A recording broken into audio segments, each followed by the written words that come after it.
राष्ट्रिय आविष्कार केन्द्रका संस्थापक महावीर पुनले प्रधानमन्त्रीले गरेको एक अभिव्यक्तिप्रति कडा असन्तुष्टि व्यक्त गरेका छन्। प्रधानमन्त्रीले राष्ट्रिय प्रकृति संरक्षण कोषको कार्यकारी प्रमुखमा आफ्नै स्वकीय सचिव आदर्श श्रेष्ठलाई नियुक्त गरेपछि पुनले सामाजिक सञ्जाल मार्फत आलोचना व्यक्त गरेका हुन्।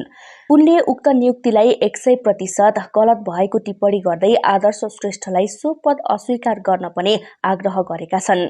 उनले लेखेका छन्, प्रधानमन्त्रीज्यूले राष्ट्रिय प्रकृति संरक्षण कोषको कार्यकारी प्रमुखको पदमा आफ्नै स्वकीय सचिव आदर्श श्रेष्ठलाई गरेको नियुक्ति 100% गलत हो। आदर्श भाइ प्रधानमन्त्रीज्यूको इज्जत धुलोमा नमिसियोस् भन्नाका खातिर त्यो पद नल्याऊ।